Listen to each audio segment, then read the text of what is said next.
Gentlemen and those that do not know the preferred pronouns to, this is what is, and we're going to figure this out together. What is rape?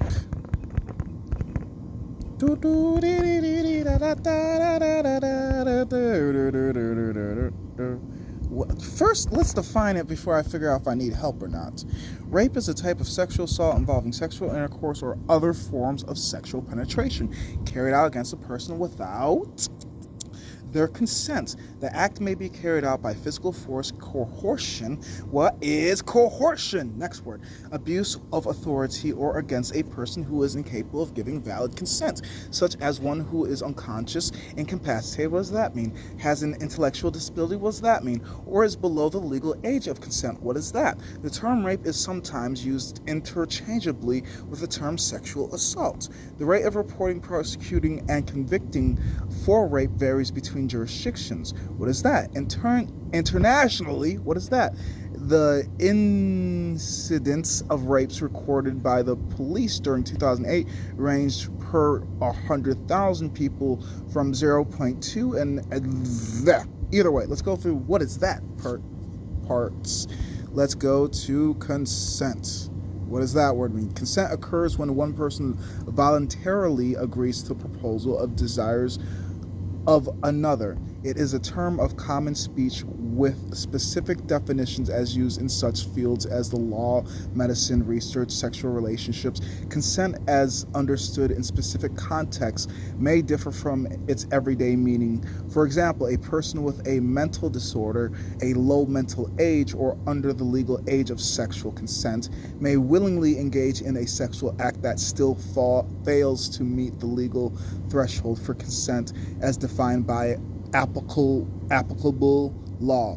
United Nations agencies and in sex education program believe that teaching the topic of consent as part of the comprehensive sexuality education is beneficial. Fuck yeah, it's beneficial. I just don't remember that in classes though. Types of consent include implied consent. What is that? Express consent. I'm pretty sure that's when you say yes. Express consent. Informed consent. As well as I'm pretty sure that, but what is that? And unanimous consent. I didn't even know there's so many variations to consent. Implied consent which is not expressly granted by a person, but rather implicitly granted by a person's action and the fact, that's when they more or less quote unquote go into the, I'm just gonna do it because I'm afraid of what the implication is. Wow, that explains what's implied. Granted by a person's actions and the facts and circumstances of a particular situation, or in some cases by a person's sounds or inaction. See?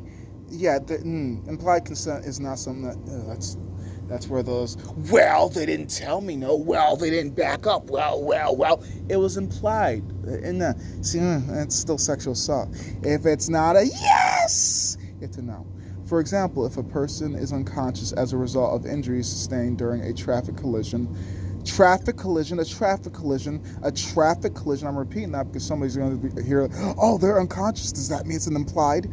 Traffic collision, medical treatment may be provided to that person. Medical treatment, penis and or vagina is not medical treatment, may be provided to that person despite the unconscious person being unable to expressly grant consent for that treatment. Ooh, this is fun. In Canada, implied consent has not been a defense for sexual assault. Since the 1999 Supreme Court of Canada case of R versus, I ain't even gonna try that, where the court, where the court unanimously ruled that consent has to be explicitly sexy instead of merely implied. Awesome. Good job, Canada. Good job. In the United States, rape has traditionally been defined as the victim's non-consent, yes, to sexual intercourse. However, the law of rape is founded on a paradigm of violent, strange rape. I'm confused. Paradigm of violent, stranger rape, which fails to clearly proscribe less violent rapes.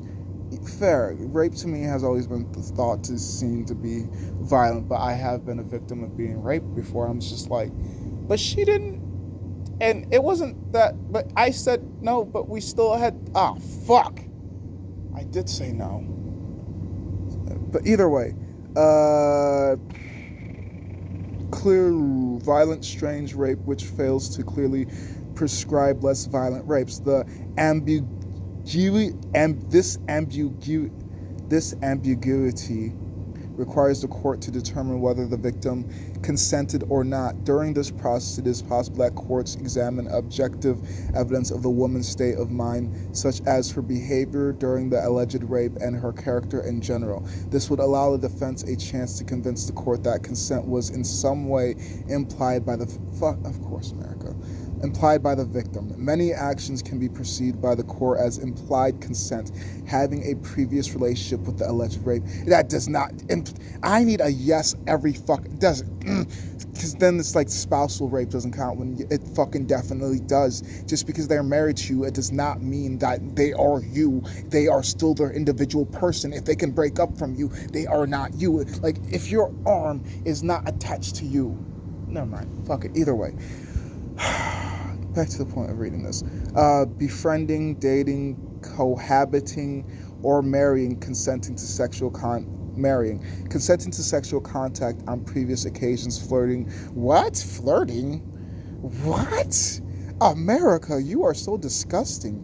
Wearing proactive clothing? What the fuck? Provocative, doofus. Why did I say proactive? Provocative. America, you looking disgusting right now. Provocative clothing, etc. No wonder, but what they were wearing? What was he thinking? These actions are not explicitly defined by the law as indicators of consent. Oh, okay, that's better. That's better. These actions are not explicitly defined by the law as indicators of consent.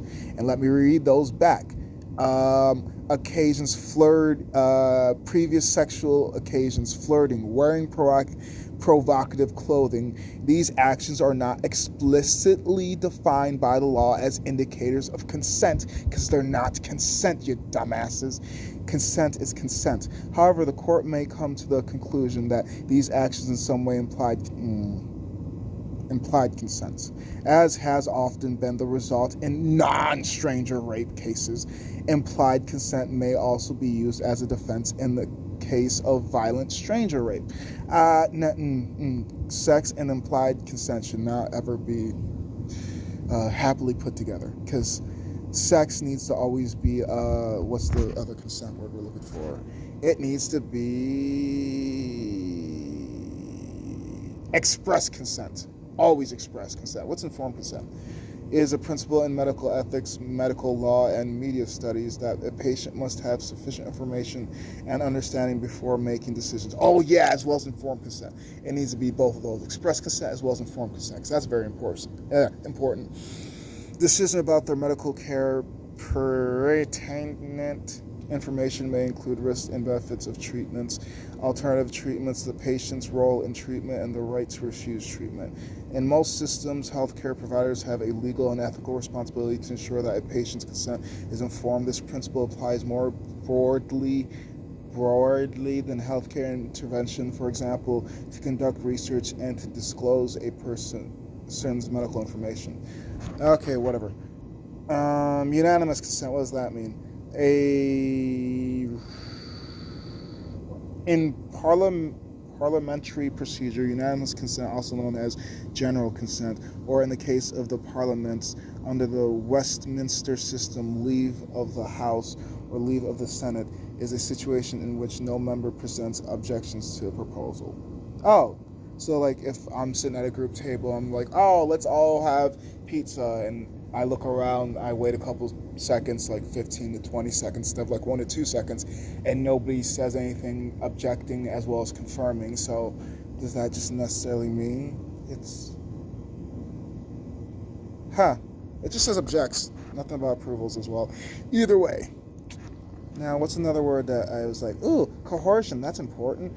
Involves compelling a party to act in an involuntary manner by the use of threats, including threats to use force against that party.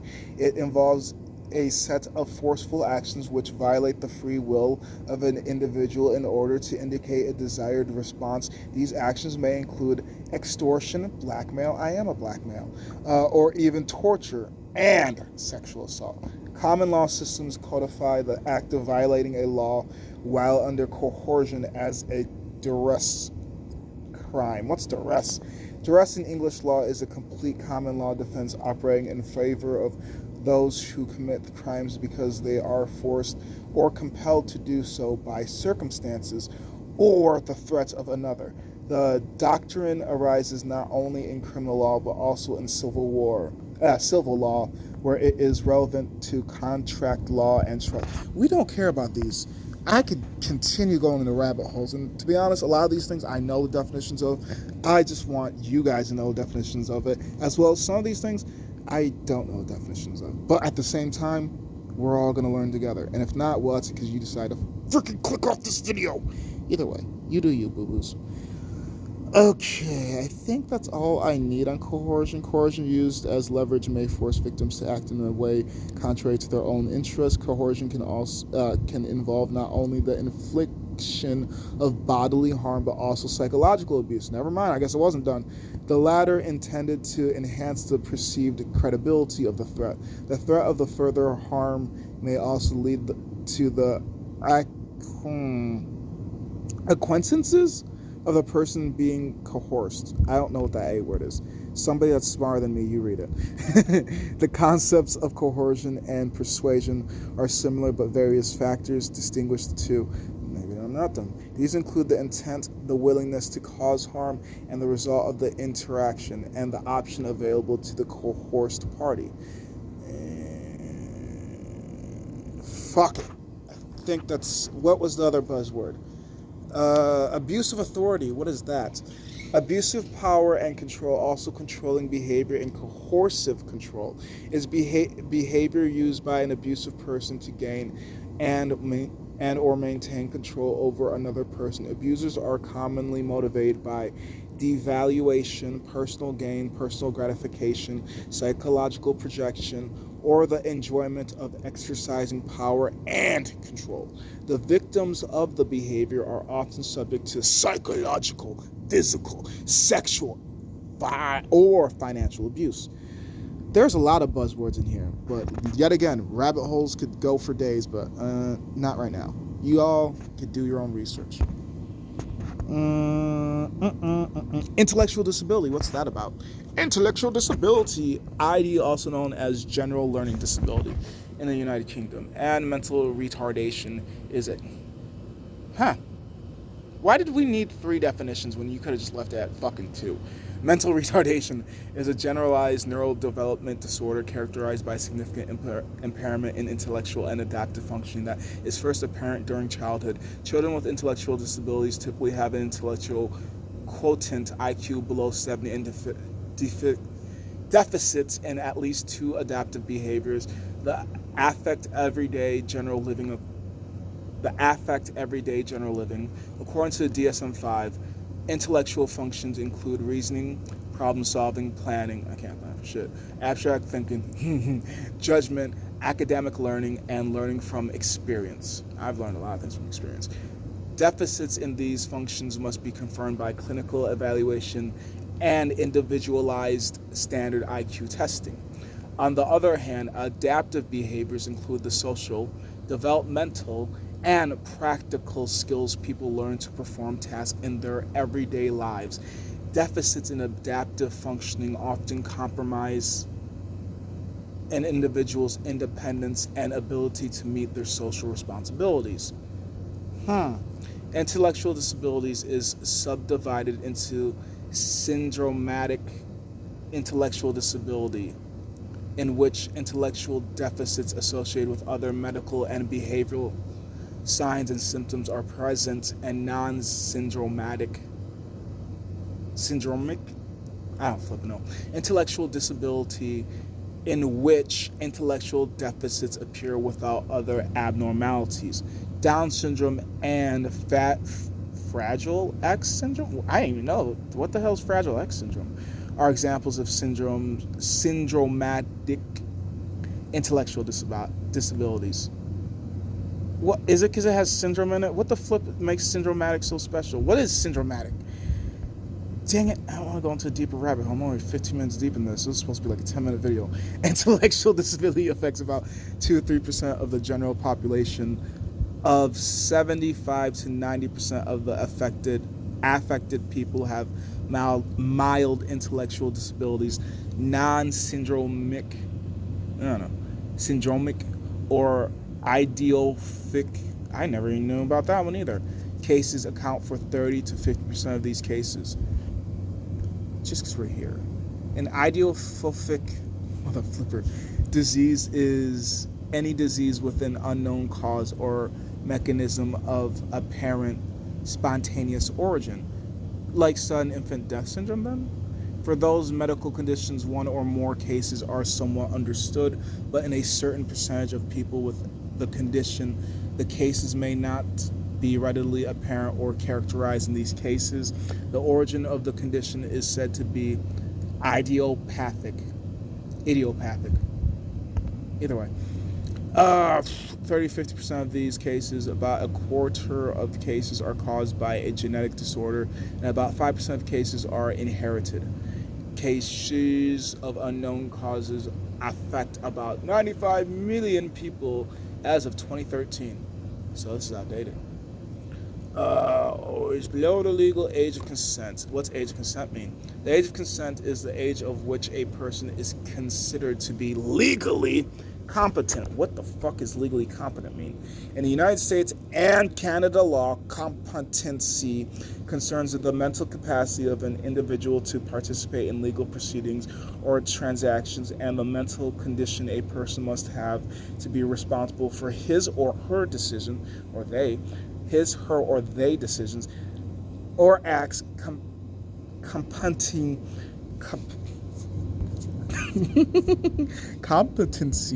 is an attribute that is decision specific, depending on various factors which typically revolve around mental function integrity.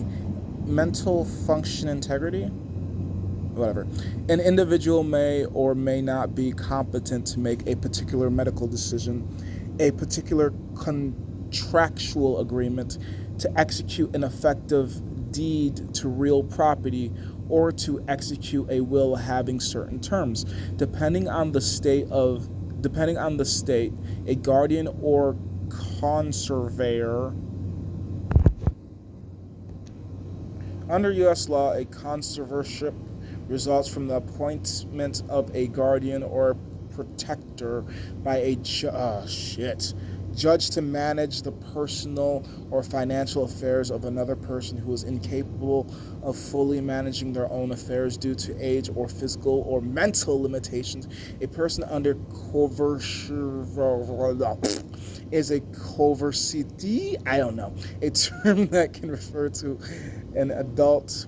A person under guardianship is a ward. I knew that one, kind of. Well, I've heard of ward, I just didn't get why were they called wards, because they're under the guardianship of the government is what I was told, but I didn't think of it like that. A term that can also refer to a minor child. Coercive may also apply to corporations and organizations. I'm done with that flipping word.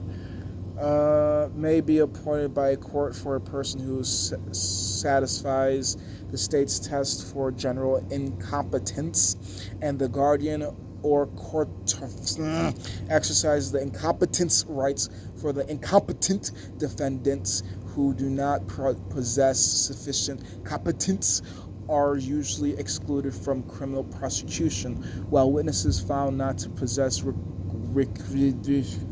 requisites competence cannot testify. The English equivalent is fitness to plead. I think I have everything. An adult who engages in sexual activity with a person younger than the age of consent is unable to legally claim that the sexual activity was consensual, and such sexual activity may be considered child sexual abuse or statutory rape. What is that?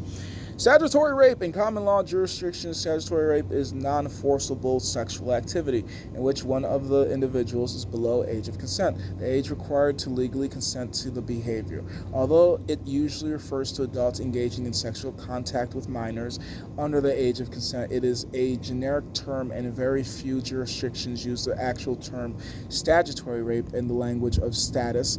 In statutory rape, overt force or threat is usually not present. Statutory rape laws presume coercion because a minor or mentally disabled adult is legally incapable of giving consent to the act. Different jurisdictions use many different statutory terms of the crime, such as sexual assault, rape, or of a child, corruption of a minor, unlawful sex with a minor, carnal knowledge of a minor, sexual battery, or simply carnal knowledge. The terms child sexual abuse or child molestation may also be used. Statutory. Why can't they just use statutory rape? Because all these just make it seem like it's worse than it really is. When like some of these like statutory rape. Why did you make statutory rape if you're going to use other shit? Statutory rape generally refers to sex between an adult and a minor past the age of puberty, and may therefore be distinguished from child sexual abuse. Oh, so there's a distinguisher. Sexual relations with a prepubescent child is typically treated as a more serious crime. This rabbit hole just keeps getting deeper and fucking deeper. Well, we're here. Often teenagers and couples engage in sexual conduct as a part of intimate relationships. This may occur before either participant has reached the age of consent or after one has, but the other has not. In the latter case, in most jurisdictions, the person who has reached the age of consent is guilty of statutory rape. In some jurisdictions, if two minors have sex with each other, they are both guilty of engaging in unlawful sex with the other person. The act itself is, prima facie evidence of guilty when one participant is incapable of legally consenting. Many jurisdictions have passed so-called Romeo and Juliet laws, which serve to reduce or, because they killed themselves either way, reduce or eliminate the penalty of the crime in cases where the couple's age difference is minor and the sexual contact would not have been rape if both partners were legally able to give consent. Such laws vary but can include rephrasing the definition of the offense itself to completely exclude situations where the difference in age is less than a specific time period, providing an affirmative defense to statutory rape based on the small difference in the participant's age, or on evidence of pre-existing sexual relationships between the accused and the perceived victim that did not constitute statutory rape. I am done reading this. If anybody wants to read more of this, you have time. The person below the minimum age is considered the victim and their sex partner the offender, although some jurisdictions, the term age of consent typically does not appear in legal statutes. Whatever, we learned about it. Okay. So yeah, that was rape and a bunch of other stuff. I did not want to make it this long, but I figured if I'm going to read some words, I have to figure out what the definitions of the words that I don't know what anybody knows. I know what I know, but to assume that you know what I know is very stupid of me. I used to do that shit. I learned from my mistakes. I'm going to tell you everything like you don't know anything, and that's because I don't know how informed you are. So I want to make sure you're well informed. I truly did not really know what rape was because I thought rape was always force. No, rape clearly, as we went through these rabbit holes, have more than just, they force you by forcing you down, pulling down your pants and just shoving it in, or by she forced you down, pulled down your pants and hopping on you. No, rape has a lot of things to it. So yeah, this was me trying to figure out what the fuck do words mean. Yeah. Let's go look at sexual penetration for a second. Is the insertion of a body part or other object into a body orifice, such as the mouth, vagina, or anus. I'm glad I clicked on that. As part of human sexual activity or sexual behavior in non-human animals. The term is most commonly used in statute law in the context of prescribing certain sexual activities, terms such as sexual intercourse or carnal knowledge. What the fuck is this? archaic maybe, or legal euphemism for sexual intercourse. Oh, why the fuck didn't they just say that? Are more commonly found in older statutes, while many modern criminal statutes use the term sexual penetration because it is a broad term encompassing encompassing unless otherwise qualified, any form of pentive sexual activity, including digital, i.e. the fingers or with an object, and may involve only the most minimum penetration. Some jurisdictions refer to some forms of penetration as acts of indecency or other terminology. Indecency. Inappropriate refers to standards or ethics that are typically viewed as being negative in a society. It differs from the things that are illicit in that inappropriate behavior does not necessarily have any accompany screw it, you read it. Legal ramifications.